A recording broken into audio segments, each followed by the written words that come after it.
to the first of our 3 semi-finals in the men's 200 metres.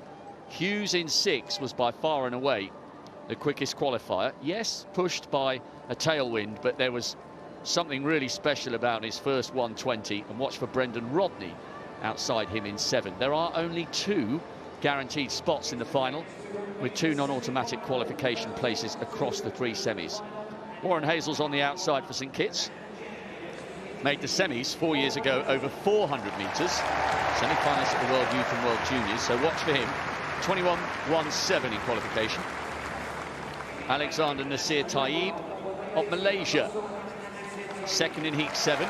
Could he get close to that PB of 20.77? He might need to, you know, to get in the shake-up, because he's going to have 2 very powerful men trying to track him down. Brendan Rodney, fresh from his bronze at the World Champs. De Grasse anchoring them home. The Olympic champion over 200 metres, not here, cutting his season short. And listen to the reception for Zarnell Hughes. Disqualified, having initially tied for first with Jareem Richards 4 years ago. He was accidentally adjudged to have nudged his opponent's arm. An opportunity for him to make amends. Sarjar Abbas came through really late to win his heat for Pakistan. Great win yesterday. He's a national record holder.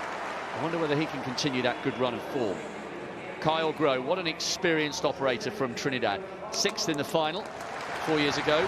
He's a former World Championship finalist in Doha as well. Hesborn Ochieng came through as one of the 6 non-automatic qualifiers. He has run 20.95 at altitude. Let's see how the 29-year-old goes this evening. He was 4th in heat 5.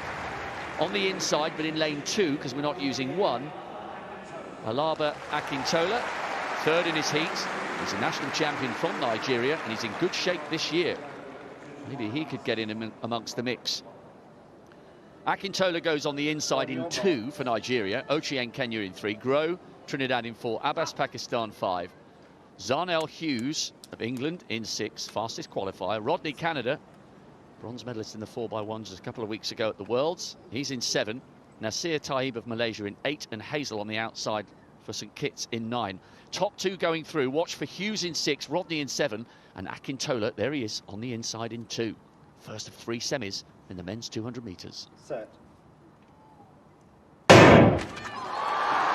Zarnell Hughes got out like an absolute rocket in the heats, and he's going well here, just closing the gap slightly on Brendan Rodney. Watch for the Nigerian coming through on the inside, but this is great stuff from Hughes. Needs to keep his powder dry a little bit for the final. He's looking left, he's looking right and left. Watch the time here, 20.32.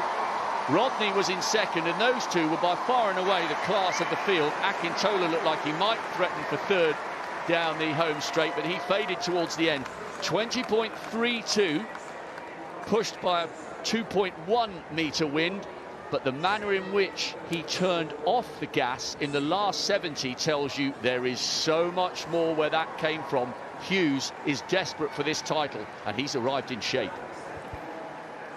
He's one of my most favourite athletes to watch when he's up in full flow. Zarnell Hughes, the English athlete. He's just so smooth. It's liquid gold. He's confirmed at 20.32 seconds. He was in total control. This is his title to win. As you say, Rob, he was desperately disappointed, thinking he won the title last time in 2018 and then got DQ'd. Athletes starting in the shade, little blast of sunshine on them, back into the shade. But look at this transition here from Hughes. It's so smooth. And you have to go through gears in a 200 metres. You have 4 or 5 parts to the race. And he's glancing to his right, glancing to his left. Rodney of Canada was safe in 2nd, but was on a little bit more of the gas. The battle was for that 3rd spot, which was won by Abbas of Pakistan. But that was very, very impressive from Zarnell Hughes. He's just got to keep it together, put it together one more time, and he's in with a shout for this title. Tell you what I liked about that. He could easily have let his adrenaline run away with him. It's not that often that these world-class athletes get to perform in front of a crowd as vociferous and enthusiastic as this. And the smile across the finish line tells you he is ready to really go for this. So he's gone 20.30 in the heats and 20.32 in the semis. And I reckon this was even more impressive than he did in the heats. We know the capability around the world of athletics, a 20.02 personal best back in 2015. It is due for revision, and it has been for a while now. He's just got to put everything together when it matters. But that was a good first semi-final from the English athlete. It certainly was. Zarnell Hughes is safely through to the final. He's laid down a huge gauntlet here. He's desperate for this title again. Rodney second. Abbas will have to wait and see.